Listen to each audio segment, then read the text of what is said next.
Hello there and welcome to the series of videos going through the content of A-Level Maths.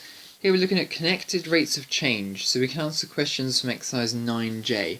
This is a bit of a tricky video here. There's a lot of words and there's a lot of sentences that we're going to have to turn into differential equations, so be prepared for quite a challenge here. Given that the area of a circle A is related to the radius by the formula A equals pi r squared, okay, relatively straightforward there, we know A equals pi r squared, and that the rate of change, now, let's just highlight this term here, rate of change.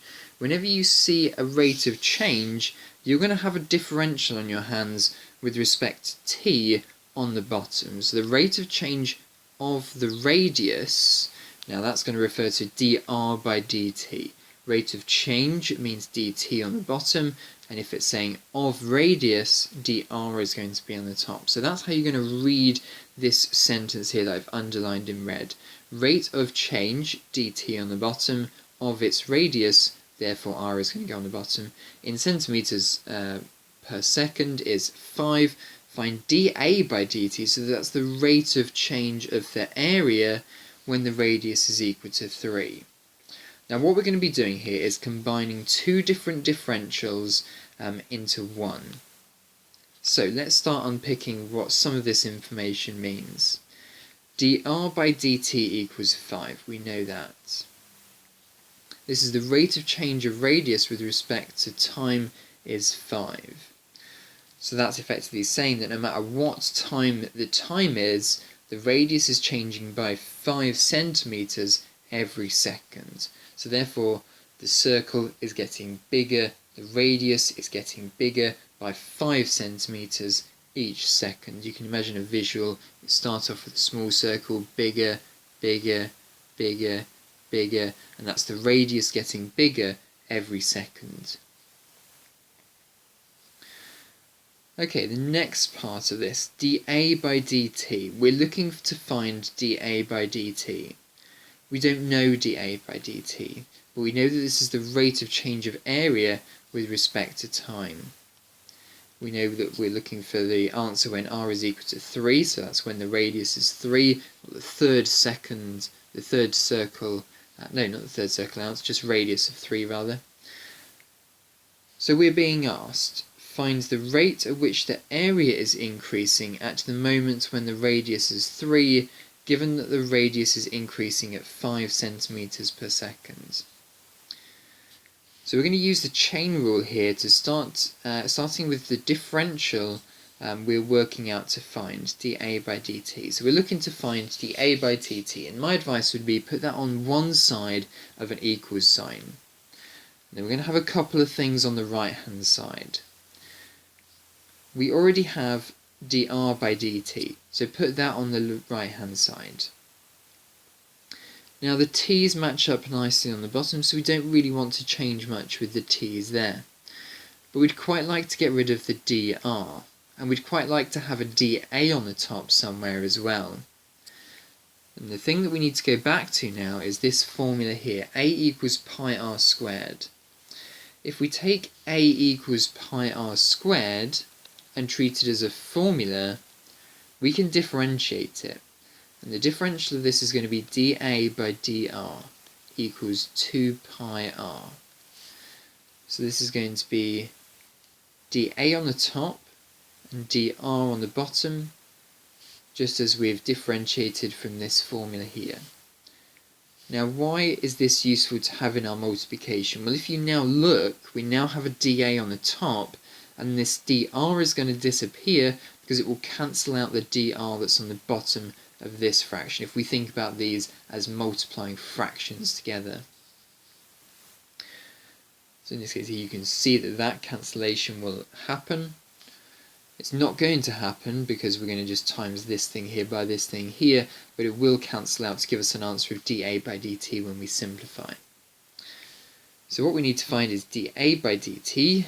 So dA by dt, as I said earlier, we can take the A equals pi r squared formula and differentiate it to get A equals dA by dr equals 2 pi r. So we know dr by dt, that was 5. We know dA by dr, that was 2 pi r. Let's times the two of them together, and we effectively get our answer. So that's 10 pi r, or in other words, substituting 3 in beforehand, before we just do that simplification, substituting r equals 3 in, and we get 6 pi times 5, that's 30 pi. So there we are, that's the answer to this question here. dA by dt equals 30 pi. We had to do a few things for this question. We had to create a linked equation between a couple of differentials. We were looking to find dA by dt, that's why it went on the left hand side of the formula. And we used a few things that we knew from the context of our question to get the right hand side, where we can times them together and have them cancel out to equal the left hand side. Substitute in the appropriate value of r at the end to get your final answer. Okay. Right, we're going to move on to a slightly more difficult question here then. The volume of a hemisphere, V, is related to, hemisphere is just a half a sphere, is related to r by the formula V equals 2/3 pi r cubed, and the total surface area is given by 3 pi r squared. Given that the rate of change, we have that rate of change again. Given that the rate of change of volume is 6. So rate of change, so rate of increase is the dt part on the bottom of the fraction there of volume, so V is going to be on the top. So dV by dt equals 6. Find the rate of change, find the rate of increase of the surface area, ds by dt. So what I'd suggest, if we're finding ds by dt, put that on the left hand side of your equation. And we're going to start to put things on the right hand side of the equation that we know. Let's start with dv by dt. We know that's going to equal 6, so that's going to be used somewhere. What do we also know? We also have the formula of s equals 3 pi r squared, and we should be able to differentiate that ds by dr. So that's also something that we could use, ds by dr.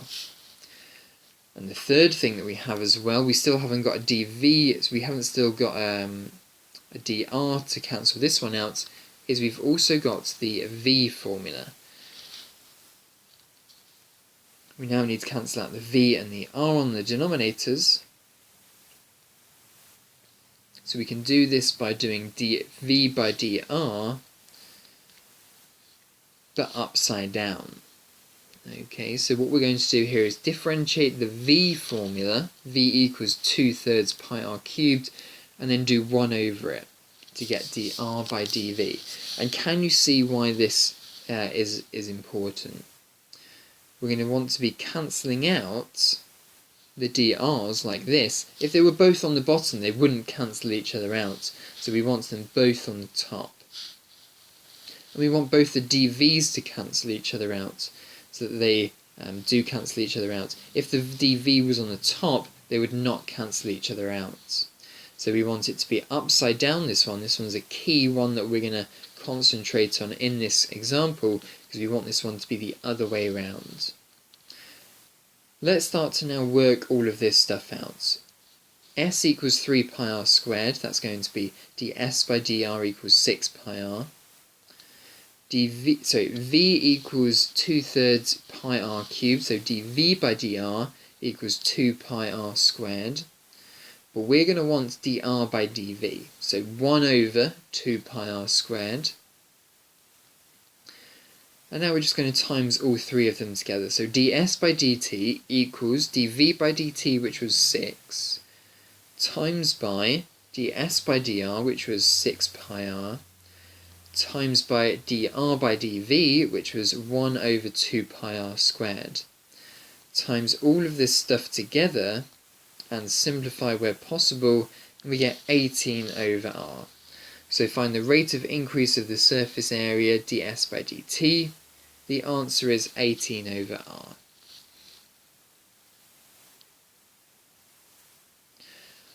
Okay, one more example. In the decay of a radioactive particle, the rate at which particles decay is proportional, so that keyword proportional, to the number of particles remaining. Write down a differential equation for the rate of change of the number of particles. So we're looking for rate of change. That means we're going to have a differential with dt on the bottom. And we've got radioactive particles here, so it's going to be dN by dt. Now, proportional, how's that going to affect the question? The letter K is often used to represent a constant of proportion. If you remember back to your GCSE days and you did proportion questions, x is inversely proportional to y squared or something like that, K was used as the letter of proportion. To the remaining particles, we have n particles remaining, and we're looking for how that amount changes. So, here is the answer. dN by dt, n is used for the number of particles. You could have used p if you'd have wanted to. They've used n here. Is proportional to, now it's decreasing. It says particles are decaying. So we need minus k. Times by the number of particles remaining, where we have n particles remaining, so it's minus k times n. And that's the answer to your question here. So you're just looking to form a differential from the words that you've got in the sentence. Okay, one more then. Newton's law of cooling states that the rate of loss of a temperature, so we're losing temperature here, is proportional to the excess temperature of the body compared to its surroundings. Write an equation that expresses this law. So, we're looking for the rate of change of temperature. Now, for some reason, they're using theta here as the temperature. Let the rate of change be the temperature over time.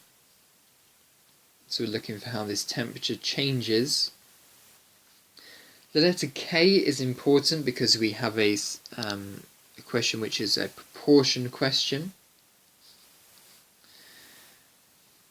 And we're also going to so it's compared to its surroundings. So we're going to set the surrounding temperature to be theta 0.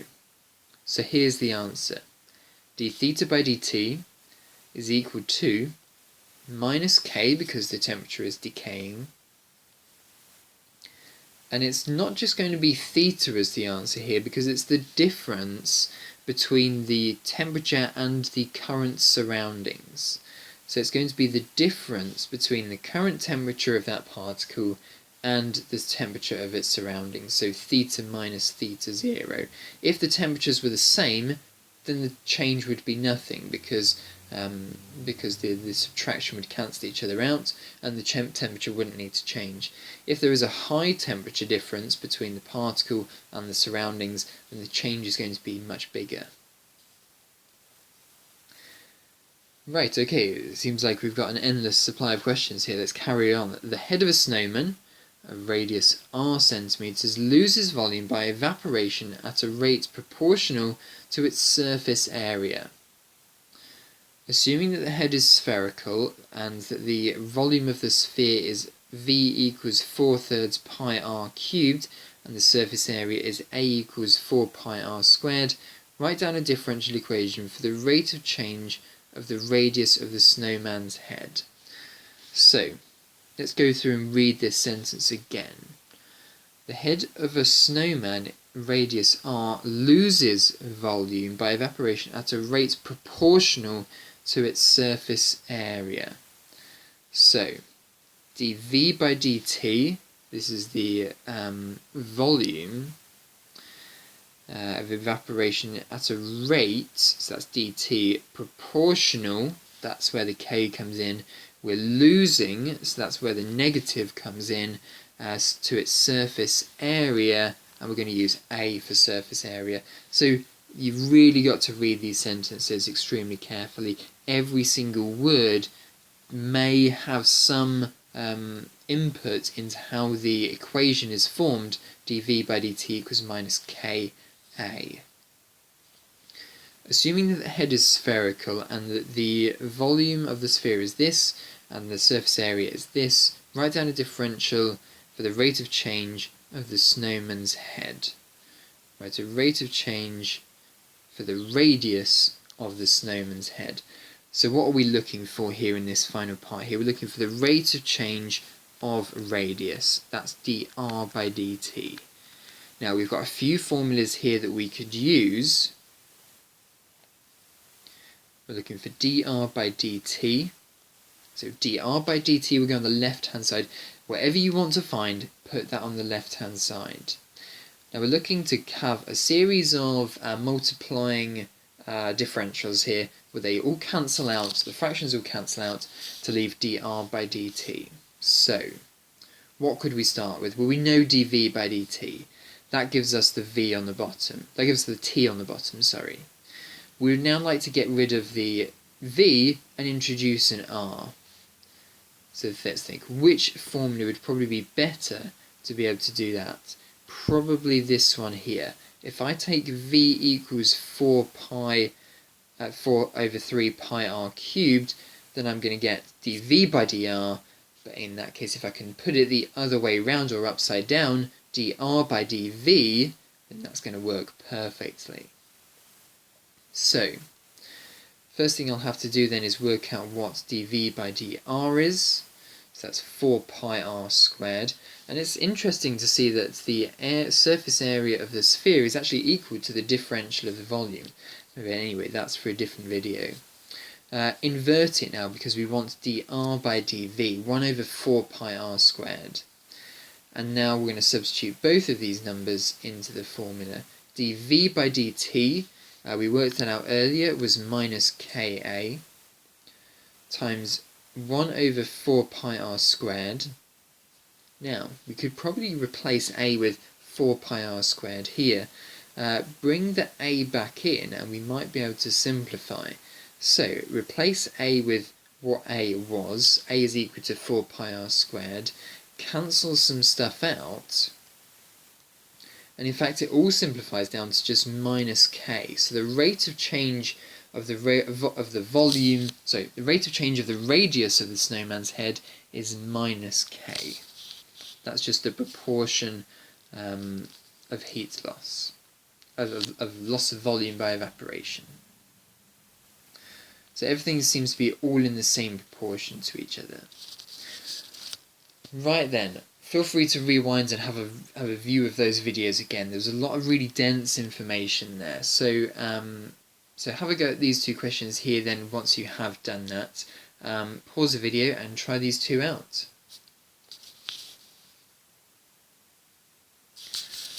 Right then, let's have a go at question 1 then. We would like to find dA by dt.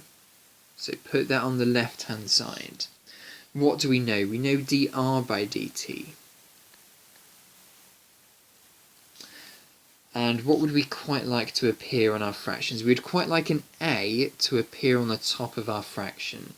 And we'd quite like to lose the dr, to cancel these out. So how are we going to find dA by dr? Well, we're going to differentiate the a value. A is equal to 1/4 pi r squared. So in this case here, dA by dr is going to equal 2 over 4 pi r. So that's differentiation from this step to this step. And now put them back together. dA by dt is equal to dr by dt, which was 6, times by dA by dr, which was 1/2 pi r. And we want to find this dA by dt value when r is equal to 2, so put a 2 in here, it will cancel out with a 1/2 here, and you'll just be left with 6 pi. Okay, so that's the answer to the first question there. Let's leave a lot of space for the second question. Liquid is pouring into a container at a constant rate of 30 centimeters cubed per second. So that's dV by dt is equal to 30. At time t seconds, liquid is also leaking out of the container at a rate of 2/5 V. So it's going to add 30 but minus 2/15 of the volume, where V is equal to, where V centimeters cubed is the volume, the liquid, a container at one time. Show that dV by dt is equal to 2V minus 450, so minus 15 dV by dt. So, I think we've done most of the work in forming this equation here that we were writing down as we were going along reading it. Let's times through by, well, in fact, it would probably be easiest just to times through by minus 15. And we're going to get minus 15 dV by dt is equal to, that's going to be minus 450 plus 2V, double negatives will cancel out. So there's our answer. Okay, so that wasn't too bad of a question there, but here is what I'd like you to do. Have a go at every single question, please, from exercise 9J. Try and do as many as you can, persevere through the difficult ones, come back, look at the examples if you need to, see what you might need to be doing. If you ever see the word rate, you're probably thinking dt, and just try and use the techniques of putting whatever you're looking to find on the left-hand side of your equation, and then writing out all the other fractions on the right-hand side, looking for where you can cancel stuff out. Remember, proportion questions need a k in there, and yeah, persevere through the difficult ones, ask your teacher for help if you need any, and thanks very much for watching. Good luck.